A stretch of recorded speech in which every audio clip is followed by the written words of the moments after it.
So this is part 2 of the contract of deposit. Today we take up articles 1972 to 1991. Obligations of the depositary. Article 1972. The depositary is obliged to keep the thing safely and to return it when required to the depositor or to his heirs and successors or to the person who may have been designated in the contract. His responsibility with regard to the safekeeping and the loss of the thing shall be governed by the provisions of Title I of this book. If the deposit is gratuitous, this fact shall be taken into account in determining the degree of care and the depositary must observe. So, what are the obligations of the depositary? The primary obligations. Number 1, to keep the thing safely, and number 2, to return it when required. So, when should the depositary return the thing on deposit?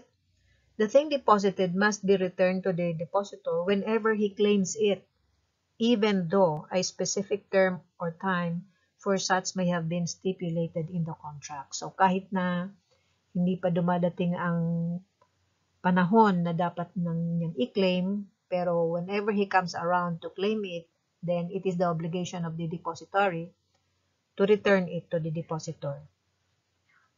So, what degree of care is required of the depositary? Ordinarily, the depositary must exercise over the thing deposited the same diligence as he would exercise over his property, for two reasons.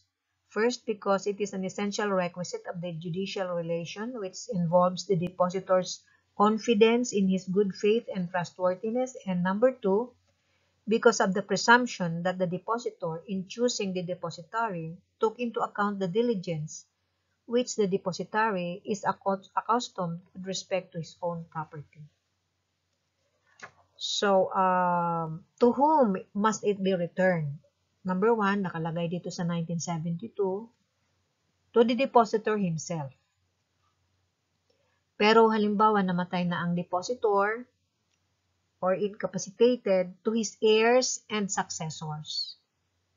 Or, kahit na hindi pa naman siya namatay, hindi naman siya incapacitated, kung mayroong nakalagay na ibang pangalan sa kontrata, then it must be returned to the person who may have been designated in the contract. What is responsibility as to the loss of the thing? He is liable if the loss occurs through his fault or negligence, even if the thing was insured. Liable si depositary. And the loss of the thing while in his possession ordinarily raises a presumption of fault on his part. The required degree of care is greater if the deposit is for compensation than when it is gratuitous. That's why nakalagay dito sa last sentence, if the deposit is gratuitous, this fact shall be taken into account in determining the degree of care that the depository must observe. Because of this, that the required degree of care is greater if the deposit is for compensation than when it is gratuitous. So, that's it for this paragraph. Article 1973. Unless there is a stipulation to the contrary, the depositary cannot deposit the thing with a third person. If deposit with a third person is allowed, the depositary is liable for the loss if he deposited the thing with a person who is manifestly careless or unfit. The depositary is responsible for the negligence of his employees. So, dito sa 1973, the question is, pwede mo pang ipatago sa iba, paalagaan sa iba, yung mga property na tinanggap mo under a contract of deposit? The general rule is no. No. Exception if there is a contrary stipulation. Pero kung walang stipulation, hindi mo dapat, halimbawa, si A, may kotse, pinatago niya kay B under a contract of deposit. General rule, hindi dapat iwanan ni B sa ibang tao yun. Hindi niya dapat i-transfer ang kanyang responsibility as a depositary to a third person. Pero kung mayroong contrary stipulation, na pwede niyang iwanan sa ibang tao, paalagaan sa ibang tao, ilipat sa ibang tao yung kanyang responsibility as a depositary, then yes, pwede siya by way of exception. Kaya lang, if deposit with a third person is allowed, the depositary is liable for the loss if he deposited the thing with a person who is manifestly careless or unfit. So, even assuming na pwedeng ilipat yung kanyang duty as depositary sa third person, dapat maingat siya sa pagpili ng third person kasi kung yun ay nailipat niya sa isang taong careless, manifestly careless or unfit, at yung property na iniwan, halimbawa sa example natin yung kotse, yung property na iniwan niya sa third person ay nasira or nawala, then the liability is on the original depositary.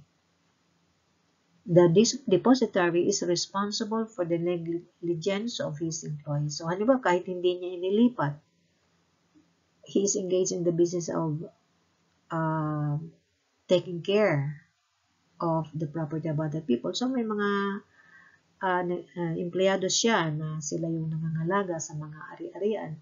Then, ganun din, the depositary is liable for the negligence of his employees. Halimbawa, nasira ng empleyado niya yung kotse, napabayaan yung kotse, na-carnap, then, ang liability nun ay doon sa depositary. Article 1974, the depositary may change the way of the deposit if under the circumstances he may reasonably presume that the depositor would consent to the change if he knew of the facts of the situation. However, before the depositary may make such change, he shall notify the depositor thereof and wait for his decision unless delay would cause danger. So, general rule, the depositary should not make any change in the way of the deposit unless there is a situation that calls for a change and the depositary consents to the planned change. So, example, nag-deposit si A ng kotse, pinatago niya kay B, the depositary, at yung kotse ay nasa warehouse. Kaya lang nagkaroon ng baha or flash flood. So, kailangan ilipat yung kotse sa kabilang warehouse na nasa ibang lugar. So, anong dapat gawin ni depositor? Dapat tawagan niya muna, i-notify niyo muna si depositor tungkol sa balak nila na paglipat sa kotse sa ibang lugar. Pero kung sa kahihintay nila ay hindi na baka malagay sa peligro yung kotse, they can go ahead and make the change even without the consent of the depositor kasi it is the duty of the depositary to exercise ordinary diligence in the care of the property under a contract of deposit. So, what's the general rule? No, hindi niya dapat ilipat yun sa ibang lugar, hindi niya dapat palitan yung way of the deposit except if under the circumstances he may reasonably presume that the depositor would consent to the change if he knew of the facts of the deposit na nagka-flash flood, baka malagay sa peligro, masira yung kotse dahil baka lumubog sa tubig. So, they can decide to change the location. Dapat ilipat nila pero i-notify muna si depositor. Pero kung halimbawa matagal ang response ni depositor at habang hinihintay nila malagay sa peligro yung kotse, it's okay not to wait for his decision anymore. They can go ahead and change the way of the deposit, transfer the property to another location because after all, it is the duty of the depositary to exercise the necessary diligence in the care of the property that are on deposit under a contract of deposit. Article 1975, the depository holding certificates, bonds, securities, or instruments which earn interest shall be bound to collect the latter when it becomes due and to take such steps as may be necessary in order that the securities may preserve their value and the rights corresponding to them according to law. the above provision shall not apply to contracts for the rent of safety deposit boxes. So if the thing deposited should earn interest, like certificates, bonds, securities, and instruments, which earn interest, the depository is under obligation to, number 1, to collect the interest as it becomes due, and number 2, to take such steps as may be necessary to preserve its value and the rights corresponding to it. Thus, the depository of a negotiable promissory note which has been dishonored by non-payment by the maker must make a notice of dishonor and give it to endorsers, for under the law, endorsers to whom such notice is not given are discharged from liability on the instrument. Second sentence, the above provision shall not apply to contracts for the rent of safety deposit boxes. Yung safety deposit boxes, hindi naman talaga siya deposit strictly speaking. They are a special kind of deposit. It is not strictly governed by the provisions on deposit. So, hindi ito applicable sa safety deposit box. Ito yung sa bangko. May mga valuable ka, may mga dokumentong mahalaga, then you rent a safety deposit box, doon mo ilalagay. But it's not deposit, it's actually a lease contract over the safety deposit box. Article 1976, unless there is a stipulation to the contrary, the depository may commingle grain or other articles of the same kind and quality, in which case the various depositors shall own or have a proportionate interest in the mass. So, the question here is, pwede bang halu-haluin ni depository yung mga ari-arian na tinanggap niya under a contract of deposit? If the property is of the same kind and quality, general rule, yes. Exception kung ayaw ng mga depositors. Ayaw nilang ihalo kahit na the same kind and quality. Halimbawa, nag-deposit sila ng bigas na hasmin, same kind and quality, bigas siya at hasmin ng kanyang quality. Then, kung wala namang contrary stipulation, yes, the depository can commingle them. Pero kung ayaw ng depositors, then that is the exception. He shouldn't commingle. So, for example, A is the depository. He receives from B for deposit 30 kabans of rice. He receives from C for deposit also 20 kabans, and from D, 10 kabans of rice. And those grains are of the same kind and quality. So, pwede bang halu-haluin, i-commingle ni depository? Yes, in which case, B, C, and D would become the co-owners of the entire 60 kabans in the proportion of 1/2, 1/3, and 1/6 respectively. However, if the articles deposited which belong to different depositors are not of the same kind and quality, hindi naman pare-pareho, yung isa 20 kabans of NFA rice, yung isa 20 kabans of denorado, etc. Yung isa 10 kabans of hasmin rice, then hindi dapat. If the articles deposited which belong to different depositors are not of the same kind and quality, it is the duty of the depository to keep them separate or at least identifiable, as he must return to each depositor the identical article delivered. So, general rule, yes, he may commingle. Exception, if there is a contrary stipulation, no.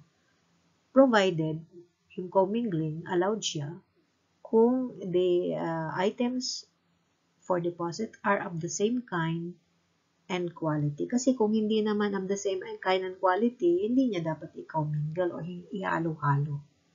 So that is the rule under Article 1976. Article 1977, the depository cannot make use of the thing deposited without the express permission of the depositor. Otherwise, he shall be liable for damages. However, when the preservation of the thing deposited requires its use, it must be used but only for that purpose. So, it is clear from 1977 that the general rule is the depository cannot make use or should not make use of the thing deposited. The exception, where there is express permission from the depositor. Halimbawa, yung depositor nag-deposit ng kotse kay, si A nag-deposit ng kotse kay B. The A is the depositor, B is the depositary. General rule, hindi dapat gamitin yun ng depositary. Kasi ang purpose ng deposit is safekeeping. Alagaan niya lang yun. Diba? Para naman hindi mawala, hindi masira. Pero kung in the event na talagang kailangan niyang gamitin, halimbawa may emergency, wala siyang ibang magamit for transportation, may iniwan sa kanyang kotse si A at gusto niyang gamitin for that purpose, then magpaalam siya kay A. Kasi kung pumayag si A, then pwede. So, general rule, hindi dapat gamitin. Exception kung may express permission. Remember, the permission is express. Sinabi niya or hindi pwedeng implied lang. Hindi sumagot. Oh, okay na yun. Pwede lang. Hindi pwede ang implied. Express. Sinabi talaga sa'yo by phone or by text or by email or by whatever means. Sinabi talaga na, sige, pwede mong gamitin. In which case, pwede niyang gamitin. Paano yung kung ginamit niya na walang express permission sa depositor? He shall be liable for damages. Pwede siyang singilin ng danyos. However, when the preservation of the thing deposited requires its use, it must be used but only for that purpose. So, halimbawa, yung kotse, kailangan paandarin mo rin paminsan-minsan, di ba? So, maybe siguro once a week, pinaandar niya, inikot niya sa subdivision. Then, okay yun. Kasi the purpose of the use is only to make sure it is in good condition. Therefore, it is allowed. But it must be used only for that purpose.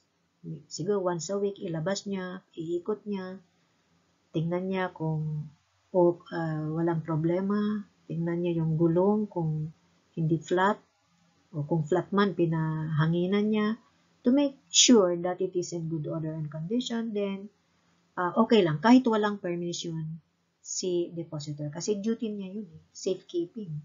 So, kailangan he must make sure that it is in good order and condition. Therefore, he may use it, but only for that purpose.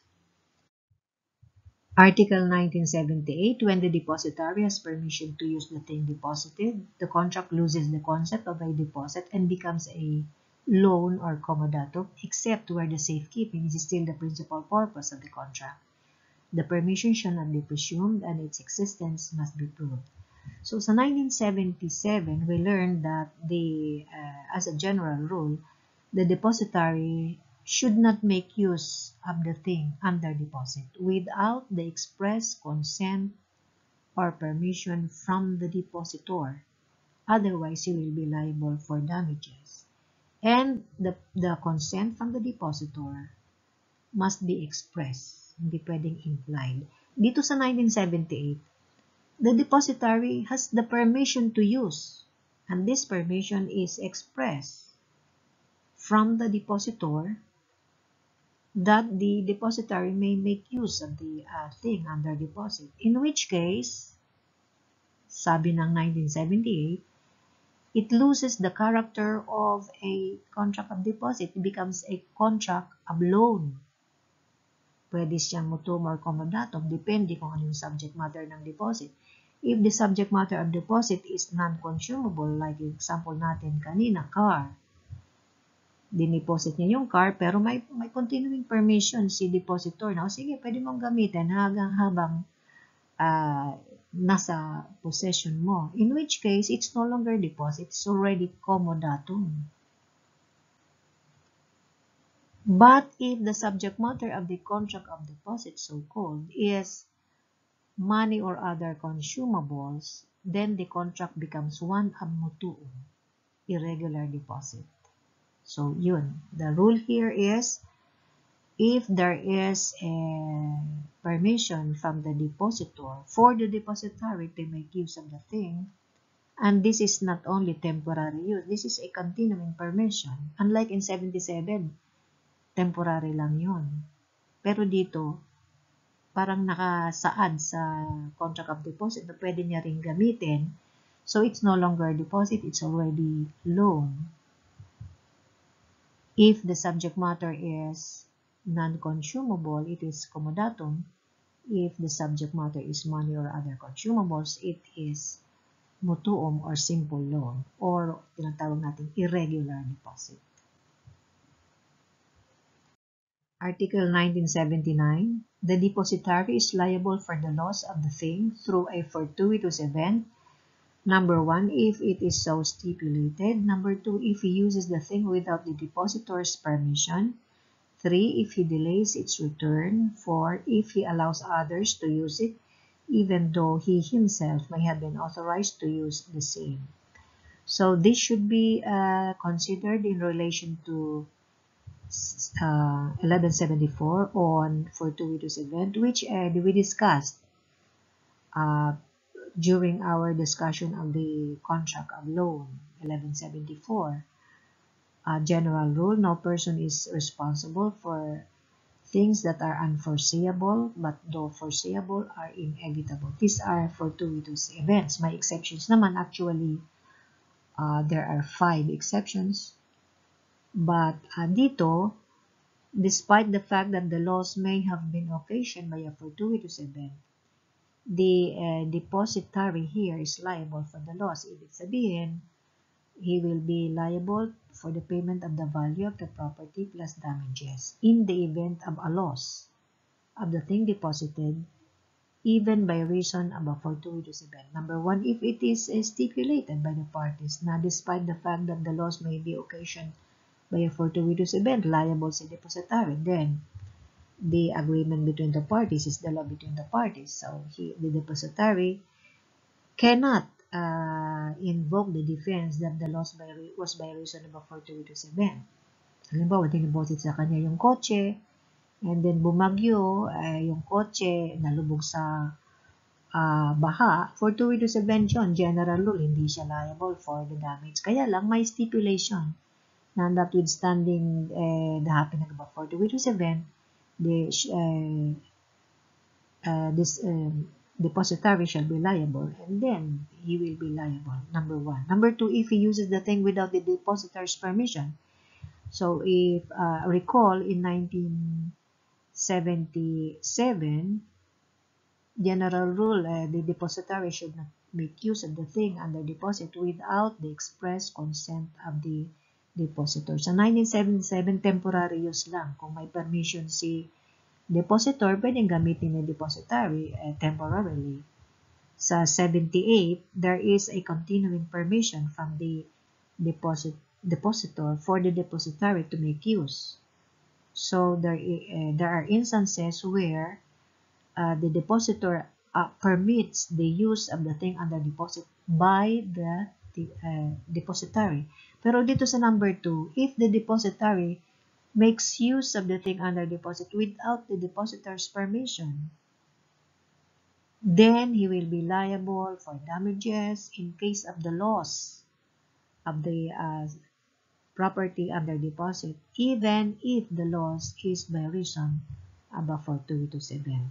Number 3, if he delays its return. Halimbawa, due date nila, babalik niya na ng Lunes, binabawi na ng Lunes, hindi niya ibinalik. May mga dahilan siya, like wala yung susi, wala yung empleyado niya, etc.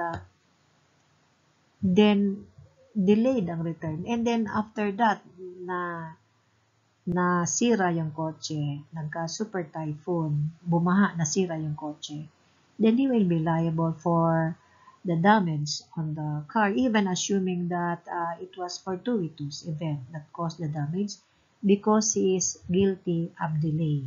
Actually, that's one of the exceptions under 1174. When there is delay, the general rule will not apply. The depositary here will be liable for the loss. Kasi the point being, kung naibalik niya lang yon sa tamang panahon, deadline niya, binabawi na ng Lunes, hindi niya naibalik kasi marami siyang dahilan. Naku, dala yung susi niya ng empleyado ko. Naku, yung warehouse namin sarado ngayong araw. Kasi masama ang pakiramdam ko, etc. There is delay. And then after that, nawala, nagkaroon ng damage yung kotse, then liable siya dun because of the delay. Number 4, and this is the last one, if he allows others to use it, even though he himself may have been authorized to use the same. So, sa 1977 saka sa 1978, these are situations where the depositor allows the depositary to make use of the things. So, 1977, temporarily, with the permission. Sa 1978, there is a continuing permission from the depositor for the depositary to make use of the thing during the subsistence of the contract. Pero siya lang dapat ang may authority. Pero binigyan siya ng authority, pinagamit niya sa iba, and then habang ginagamit ng iba, na aksidente or nawala or nasira yung kotse, even by reason of a fortuitous event, then the depositary is liable for such loss, meaning he will have to pay the value plus damages. Article 1980, fixed savings and current deposits of money in the banks and similar institutions shall be governed by the provisions concerning simple loan. So, pag naglagot tayo ng pera sa bangko, we fill out a form called deposit slip. It can be cash deposit or check deposit, but it's actually a misnomer because it is not a contract of deposit. It is a contract of loan, sabi ng Article 1980. The parties being the debtor and the creditor. Sino ang creditor pag naglagak ang isang tao ng pera sa bangko? The creditor is the depositor, yung naglagak ng pera, at ang debtor ay yung bangko. It is a contract of loan because the purpose of deposit is safekeeping. Dito hindi naman safekeeping. Ginagamit ng bangko ang pera, mininegosyo nila. Proof of that is that kumikita ng interest ang pera na inilalagak natin sa bangko. So it is actually a contract of mutuum and not of deposit. Article 1981. When the thing deposited is delivered closed and sealed, the depositary must return it in the same condition, and he shall be liable for damages should the seal or lock be broken through his fault. Fault on the part of the depositary is presumed, unless there is proof to the contrary. As regards the value of the thing deposited, the statement of the depositor shall be accepted when the forcible opening is imputable to the depositary, should there be no proof to the contrary. However, the courts may pass upon the credibility of the depositor with respect to the value claimed by him. When the seal or lock is broken, with or without the depositary's fault, he shall keep the secret of the deposit. So, the rule here is, kung natanggap niya yung object of deposit, ay nakakahon siya, naka-container, naka-empake, nakaselyado, then it must be returned in the same condition na naka-seal at naka-lock. Pero if in the event that the seal or lock is broken while the object is in the possession of the depositary, there is a presumption that it was broken through the fault of the depositary, in which case he shall be liable for the payment of damages. Dito sa last situation, kung yun ay nabuksan for whatever reason, either due to the fault of the depositary or not, if the seal or lock is broken at nakita ni depositary kung ano yung laman, then he is under obligation to keep his knowledge to himself, to keep it a secret. Huwag niyang sabihin sa iba kung ano yung nakita niya. So, halimbawa, for whatever reason, due to his fault or not due to his fault, nabuksan yung kahon na nakaselyado nung dalhin sa kanya at nakita niya na yung laman pala na, for example, last will and testament or alahas, mga heirloom, o kaya naman affidavit of disinheritance, huwag niyang sabihin na, oy, na-disinherit ka, or, oy, yung tatay mo pala, mayroong mga alahas na pinatago sa akin, or whatever. Hindi niya dapat sabihin. Kung halimbawa lang, nabuksan siya, with or without his fault, at nalaman niya yung laman ng kahon na yon or container or kung ano man yung naka-impake at nakaselyado, then dapat hindi niya ibubulgar kung ano man ang nalaman niya tungkol sa kung ano yung laman ng kahon na yon or yung container na yon or kung ano man yung naka-impake na pinatago sa kanya in a contract of deposit. Article 1982. When it becomes necessary to open a lockbox or receptacle, the depositary is presumed authorized to do so if the key has been delivered to him, or when the instructions of the depositor as regards the deposit cannot be executed without opening the box or receptacle. Article 1982 is a continuation of 1981, where the object of deposit was delivered to the depositary, sealed or locked. General rule, he has no authority to open it. But in 1982, the authority of the depositary to open the lockbox or receptacle is presumed under two situations. Number one, if the key has been delivered to him. Halimbawa, nung dinala sa kanya yung lockbox or receptacle for deposit, pati yung susi ay ibinigay sa kanya.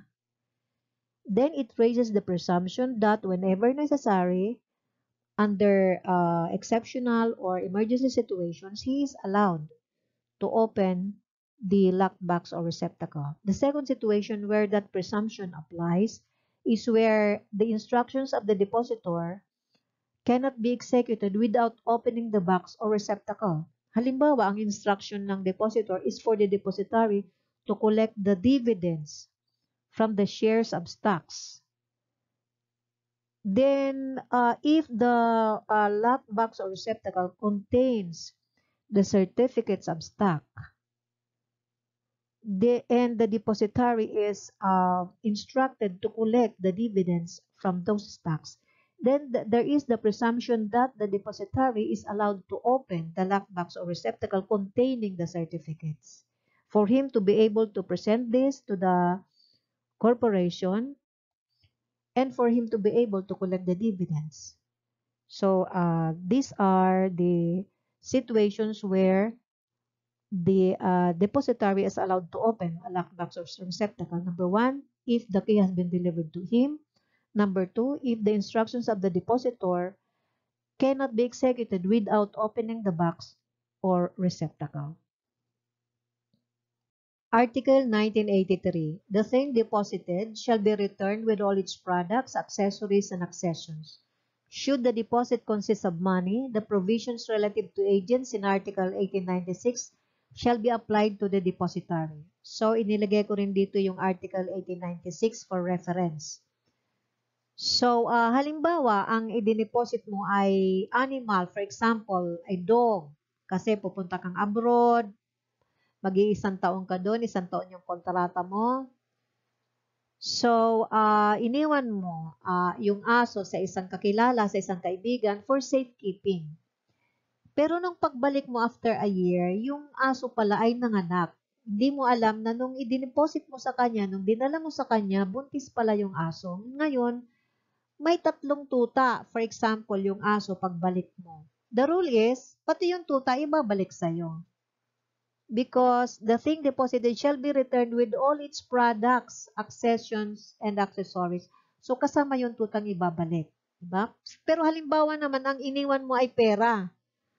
Bakit ka nag-iwan ng pera? Halimbawa, ayaw mong magastos. Mayroon kang 10,000. May pinaglalaanan ka sang sasabi mo, pag tuition ko yan sa next semester, pwedeng hawakan mo muna. Pinahawakan mo muna yung pera by way of deposit. Ibig sabihin, hindi niya gagastusin yun. Nahawakan niya lang yun for safekeeping. Kasi kung hindi mo hawak sa kanya, ay baka magastos mo. Okay? So, therefore, dapat hindi niya gastusin kasi deposit ito, safekeeping ito eh. Therefore, pag ibalik sa'yo, walang interest yun kasi hindi niya naman ginamit. Deposit lang yun. Dapat nga, kung naging for compensation yung deposit, dapat siya babayaran mo for keeping your money safe. Pero assuming na gratuitous ito, pinahawakan mo sa kamag-anak mo, sa kaibigan mo, so pagbalik sa'yo, nung gagamitin mo na yung pera, ay walang bayad yun, deposit lang yun, gratuitous general rule. Pero halimbawa, nung pinahawakan mo sa kanya, ginastos niya. Kasi sabi niya di pa naman gagamitin ni friend.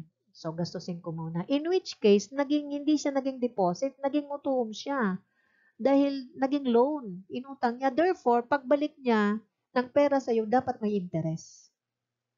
At ano yung interest? Ano interest rate? The legal rate is 6%. Dapat may interest. Kasi ginamit niya yung pera mo. Article 1984. The depositary cannot demand that the depositor prove his ownership of the thing deposited. Nevertheless, should he discover that the thing has been stolen or who its true owner is, he must advise the latter of the deposit. If the owner, in spite of such information, does not claim it within the period of 1 month, the depositary shall be relieved of all responsibility by returning the thing deposited to the depositor. If the depositary has reasonable grounds to believe that the thing has not been lawfully acquired by the depositor, the former may return the same. Okay, so 1984, first sentence, the depositary cannot demand that the depositor prove his ownership of the thing deposited, even at the time of deposit or at the time of return. Pag dinala sa'yo yung isang bagay for deposit, for example, dinala sa'yo isang bisikleta for deposit, you do not require, if you are the depositary, you do not require that person to prove his ownership. Kasi a depositor need not be the owner. In the contract of deposit, the purpose is only safekeeping. Ownership does not pass. So even a non-owner, even a person who doesn't own the thing can constitute a contract of deposit over that thing. So it says here, the depositary should not require the depositor to prove his ownership over the thing deposited. That's first paragraph. Second paragraph, should he discover that the thing has been stolen and who its true owner is, he must advise the latter of the deposit. So, nalaman niya na yung example natin, bisikleta, yung bisikletang dineposito sa kanya for safekeeping, ayun pala ay nakaw. Halimbawa, si A ang nag-deposit, pero nalaman niya na yung pala ay ninakaw ni A kay B. So, ang duty niya dito sa 1984 second paragraph is for him to inform B, the person whom he believes to be the true owner of the object of deposit. Sabihin niya, para naman ma-relieve siya ng liability over the object of deposit. Number 3, if the owner, in spite of such information, does not claim it within the period of 1 month, the depositary shall be relieved of all responsibility by returning the thing deposited to the depositor. So, itong 1 month na ito, hindi ito mandatory na dapat hintayin mo yung 1 month bago mo ibalik. Kasi paano yung kung hindi pa tapos yung 1 month, eto na si depositor. Remember na pwede niyang bawiin anytime, even before the stipulated period. So, eto na si depositor, binabawi niya, hindi pa tapos yung 1 month. Hindi ba ibabalik ni depositary? Siyempre, ibabalik niya kay depositor. It is his duty to return it whenever claimed by the depositor. Otherwise, the depositary may be liable for conversion. Pwede man siyang kasuhan for conversion. So, his only duty or obligation is to inform the person whom he believes to be the true owner, assuming that he believes that the thing had been stolen from somebody else. And the last paragraph, if the depositary has reasonable grounds to believe that the thing has not been lawfully acquired by the depositor, the former may return the same. So, nalaman ni depository na ito'y nakaw, ito'y inestapa lang, ito'y itinatago na hindi alam na may-ari, so pwede niyang ibalik. Kumbaga parang i-refuse niya ang deposit o halimbawa nalaman niyang yun ay nakaw nung dinideposito pa lang, huwag niya nang tanggapin. O kaya naman nalaman niya na yun ay nakaw pero naideposito niya. Then sabi sa last paragraph, pwede niyang ibalik. Kumbaga i-refuse niya yung contract of deposit. Article 1985. When there are 2 or more depositors, if they are not solidary and the thing admits of division, each one cannot demand more than his share. When there is solidarity or the thing does not admit of division, The provisions of Articles 12.12 and 12.14 shall govern. However, if there is a stipulation that the thing should be returned to one of the depositors, the depository shall return it only to the person designated. So this article presents three distinct situations. The first situation is where the thing deposited is divisible, but the depositors are joint, not solidary. For example, the depositors are A and B, and A deposits 150 kabans of rice, and B deposits 300 kabans of rice. When A comes around to claim his deposit, he can claim only 150. Hindi niya pwede i-claim ang lahat kasi nga joint sila eh.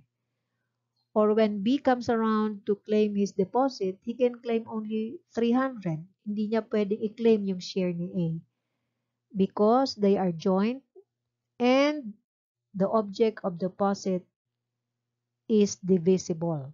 Pwedeng mahati-hati. Number two situation presented is where the obligation is solidary or the thing deposited is not divisible. So for example, A and B, solidary depositors, at ang deposit nila ay kotse, which is not divisible. So in that case, where there is solidarity in the depositors and the thing is not divisible or doesn't admit of division, then any one of them can claim the entire thing. For example, ang dineposit nila ay kotse. Ang nag-deposit ay si A at si B. Solidary depositors sila. Then if A comes around to claim, then he can get the entire car. If B comes around to claim, he can get the entire car. Therefore, the depository can release the object of deposit which is not divisible to any one of the depositors. The third situation is if there is a stipulation that the thing should be returned to one of the depositors, the depository shall return it only to the person designated. So this is quite self-explanatory. There is a stipulation in the contract of deposit that it shall be released to so-and-so. Bawa A and B ang depositors. Pero nakalagay sa contract of deposit, it will be released to A or it will be released to B. Then, the depository has to do that. It should be released only to the person designated. Article 1986. If the depositor should lose his capacity to contract after having made the deposit, the thing cannot be returned except to the persons who may have the administration of his property and rights. So, relate this to Article 1970. Dito sa Article 1970, yung depositor ay incapacitated na. Yung example natin dito at the time that we discussed this was the depositor was a minor. Sabi natin, if the depositor is a minor, the depository shall have the usual obligations of the depository, but he shall not return the thing to the minor. He shall return the thing to the guardian, to the parents, to the administrator, to the legal representative, but not to the depositor who is a minor, except where the minor or the depositor is no longer a minor at the time that he claims the property. Halimbawa, nung i-claim niya yung property, 18 na siya, so pwede nang nabilik sa kanya. So 1970 refers to a situation where the depositor at the time of constituting the deposit was incapacitated. Itong 1986, the depositor here becomes incapacitated after the deposit. It says, if the depositor should lose his capacity to contract after having made the deposit, yun. Nung mag-deposit siya, capacitated pa siya, pero later on, halimbawa, he becomes insane, he becomes demented, incapacitated na siya. Ano sabi sa 1986? Also, you do not return the thing to him. Tulad nung 1970, you do not return the thing to the depositor who was incapacitated. 1986, you do not return the thing to the depositor who has become incapacitated after the deposit. At kanino siya ibabalik? The thing should be returned to his administrator or to his legal representative. Article 1987, if at the time the deposit was made, a place was designated for the return of the thing, the depositary must take the thing deposited to such place, but the expenses for transportation shall be borne by the depositor. If no place has been designated for the return, it shall be made where the thing deposited may be, even if it should not be the same place where the deposit was made, provided that there was no malice on the part of the depositary. So this article uh, pertains to the issue of where to return the thing deposited. So one situation in the first paragraph where there is a stipulation, and in the second paragraph where there is no stipulation. If there is a stipulation as to where the depositary should return the thing to the depositor, then that should prevail. But the expenses for the transportation should be borne by the depositor. For example, si A, may kotse. Nag-abroad siya ng 6 na buwan, so habang wala siya, iniwan niya yung kotse niya kay B by way of a deposit. At that time, nung mag-deposit siya kay B, si B nakatira sa Tagaytay. Therefore, yung kotse niya ay iniwan niya sa bahay ni B sa Tagaytay. Pero ang kanilang usapan, after 6 months, pagbalik niya galing abroad, for example, ibabalik ni B yung kotse sa bahay ni A sa Manila.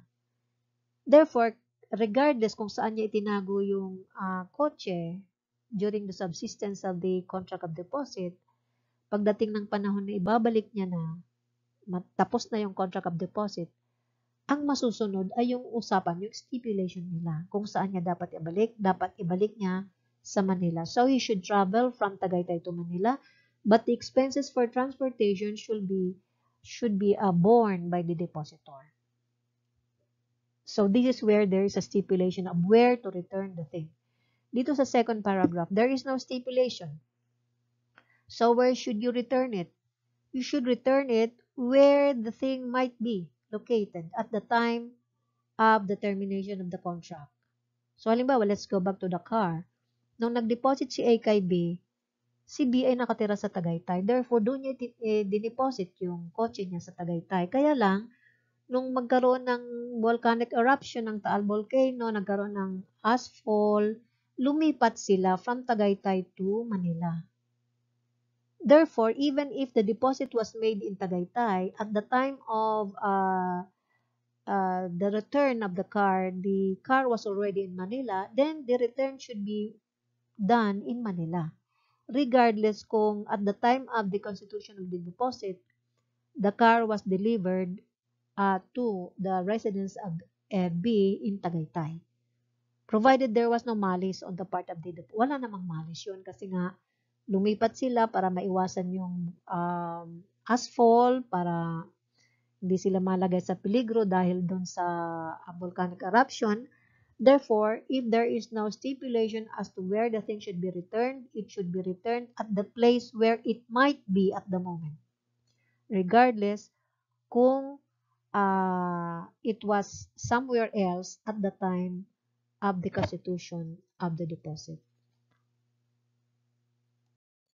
Article 1988. The thing deposited must be returned to the depositor upon demand, even though a specified period or time for such return may have been fixed. This provision shall not apply when the thing is judicially attached while in the depositary's possession, or should he have been notified of the opposition of a third person to the return or the removal of the thing deposited.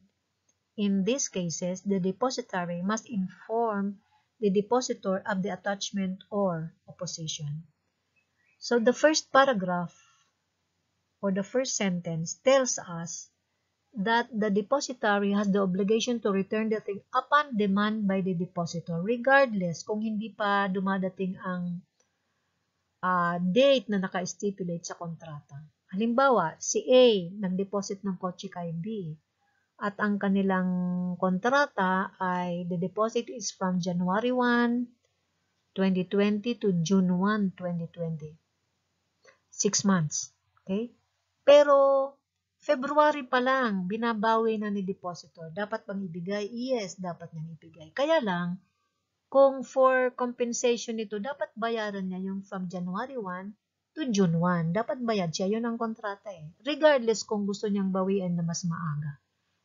Hindi dapat i-hold ni depositary dahil hindi pa tapos yung kontrata. Dapat ibibigay niya anytime na i-demand ng depositor. So, ganun kasimple yung first sentence. Yung second sentence, these are the situations where the depositary should not release the object of deposit to the depositor.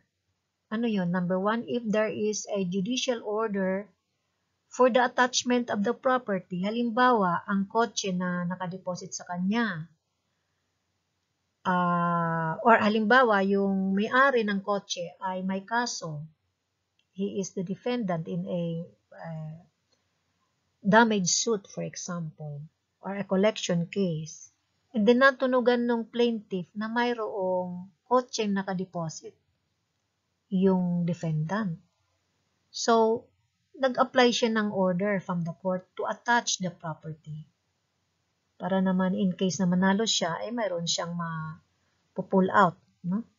So, in which case, ang duty lang ni depositary is to inform the depositor, "Oy, depositor, may court order dito attaching your property. Ito, ang kopya." Bigyan siya ng kopya ng court order para naman ma-relieve siya ng liability for conversion. Kasi kung hindi alam ni depositor at ayaw niyang ibigay, ay baka kasuhan siya ng conversion. So, i-inform niya si depositor na may problema, may attachment order involving your car. Yung pangalawang situation na hindi niya dapat i-release kay depositor is where there is an opposition of a third person to the return or the removal of the thing deposited. Si A ang depositor, si B ang depositary. Here comes C. Sabi ni C, ay, hindi dapat yan i-release. Akin yan, etc. Or may utang yan sa akin. Or hindi pa bayad ang kotse niya. Or for whatever reason. He is opposing a release of the car in favor of the depositor. In the same way, dapat i-inform niya si depositor to the fact that there is an oppositor. There is somebody opposing the release or the return or the removal of the thing from the possession of the depository. Kaya lang, hindi dapat, pagdating sa pangalawang situation, yung may opposition, hindi dapat makontento si depositary na sinabi niya lang kay depositor, "Oy, depositor, mayroong nag-o-oppose dito na hindi ko daw dapat i-release." Ay, dapat hindi ganun lang. I-advise niya yung oppositor at si depositary na mag-interpleader sila. File a case for interpleader. Para naman ako, si depositary, ay hindi naman maging liable for keeping this against the will of the depositor. So, as the depositary, hintayin niya na lang yung decision ng korte. Kung sino talagang may-ari, then doon niya i-release. Huwag siya makontento na may opposition lang, hindi niya na i-release. Dapat may order or kaya dapat may interpleader sila para naman justified siya to keep it. In the meantime, habang may kasong ongoing, hindi niya i-release kay depositor because of the ongoing interpleader case. So these are the situations. So first paragraph, you return it upon demand by the depositor, except, number 1, if there is a court order attaching the property. Number 2, if there is an opposition from a third person to the return or removal. Pero ang maidadagdag ko dito, pagdating sa opposition, hindi siya dapat makontento na sinabi niya lang. I-advise niya na mag-interpleader para naman ma-exempt si depositary from liability for conversion. Article 1989. Unless the deposit is for a valuable consideration, the depositary who may have justifiable reasons for not keeping the thing deposited may, even before the time designated, return it to the depositor, and if the latter should refuse to receive it, the depositary may secure its consignation from the court. So from earlier discussions, we learned that deposit is essential, as a general rule, gratuitous. But under 3 situations, it may be for compensation. Number 1, if there is a contrary stipulation. Number 2, if the depositary is engaged in the business of storing goods. And number 3, in case of involuntary deposit.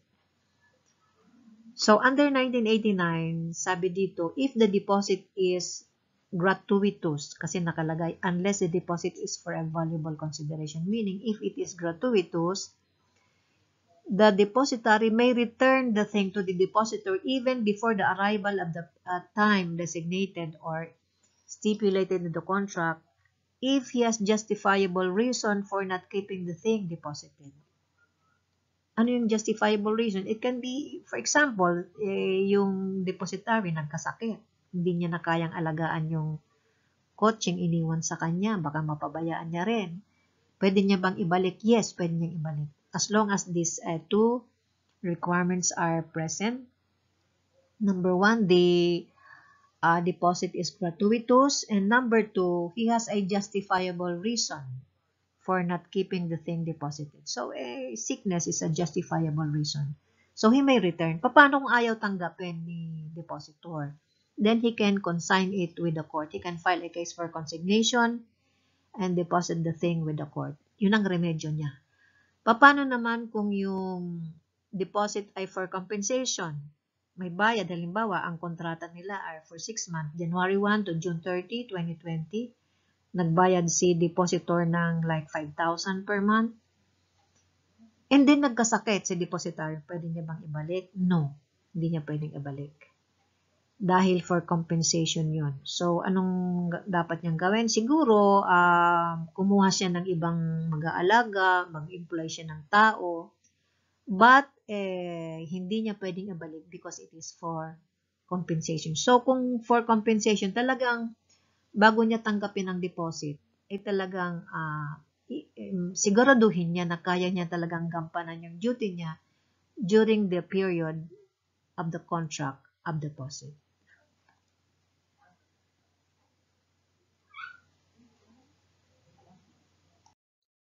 Article 1990. If the depositary, by force majeure or government order, loses the thing and receives money or another thing in its place, he shall deliver the sum or other thing to the depositor. So, dito sa 1990, the loss is maybe by reason of force majeure or by reason of government order. Doon muna tayo sa force majeure. Balik tayo sa fortuitous event under 1174. Halimbawa, yung si A, depositor, B, depositary. Nag-deposit si A ng kotse kay B sa bahay ni B sa Tagaytay. Pero dahil sa volcanic eruption, nasunog yung bahay ni B kasama yung kotse na di-deposit sa kanya. That's force majeure. Therefore, liable ba si B? No. The general rule is no person is responsible for events that are unforeseeable, though foreseeable are inevitable. So, hindi siya liable dun. Kasi force majeure, assuming of course na wala siyang fault, wala siyang negligence, at talagang yung proximate cause talaga ng loss is the force majeure, then wala siyang liability. He is not responsible. But for example, the loss was by reason of a government order. Yung palang kotseng yun na dineposito sa kanya, ay kotse pala yun ni Rizal, halimbawa lang, no? Kotse pala yun ni Rizal. So, inexpropriate ng government kasi gusto ng government i-display siya sa National Museum or whatever. So, binayaran siya by way of just compensation. Halimbawa, binayaran siya ng government ng 100,000 kasi nagkaroon ng kaso na expropriate yung kotse na nakadeposit sa kanya. So, yung bayad sa kanya, dapat i-turn over niya kay depositor. Wala siyang magagawa eh. Government order yun eh. It is beyond his control. So, these are the steps to take in case the depositary loses the subject matter of deposit by force majeure or by government order. Article 1991. The depositor's heir who in good faith may have sold the thing which he did not know was deposited shall only be bound to return the price he may have received or to assign his right of action against the buyer in case the price has not been paid to him. Okay, this article presents a situation where the depositary died. Namatay si depositary, naiiwan yung deposit sa kanya. Halimbawa, let's go back to the car. But it can be anything. But our example is a car. So A deposited a car with B, and during the subsistence of the contract of deposit, B died. So nakita nung heir, halimbawa may anak si B, nakita ni heir ba may kotse pala dito? At buong akala niya yung kotseng yun ay pag-aari ng namatay niyang tatay. So ibinenta niya. Nakatanggap siya ng halimbawa 500,000 payment for that. And then he finds out, kasi dumating yung depositor, hinahanap yung kotse. So, naku, naibenta ko. So, ano ang obligation ni heir, yung tagapagmana ni depositary, the late depositary? The obligation is to turn over the proceeds. Nakalagay dito, shall only be bound to return the price he may have received. So, kung bayad na siya, i-turn over niya kay depositor. No more, no less. Pero kung hindi pa siya bayad, bawa, kapipick up lang ng kotse last month, sabi babalik siya after 30 days or after 60 days para bayaran. In other words, hindi pa siya bayad. What he can do is to assign his right of action against the buyer in favor of the depositor. I-assign niya na, ikaw na depositor ang mag-pursue, ikaw na maningil. Basta lang, in good faith si heir, hindi niya talaga alam na yun ay for deposit. Nakalagay, galing siya sa abroad, halimbawa, pag uwi niya dahil namatay tatay niya, nakita niya sa garahe may kotse. Then, or whatever it might be, not necessarily a car. And then, ibinenta niya. Sabi, hindi ko na naman kailangan yan. Wala na naman si dad Hindi ko rin kailangan yan. Binenta niya.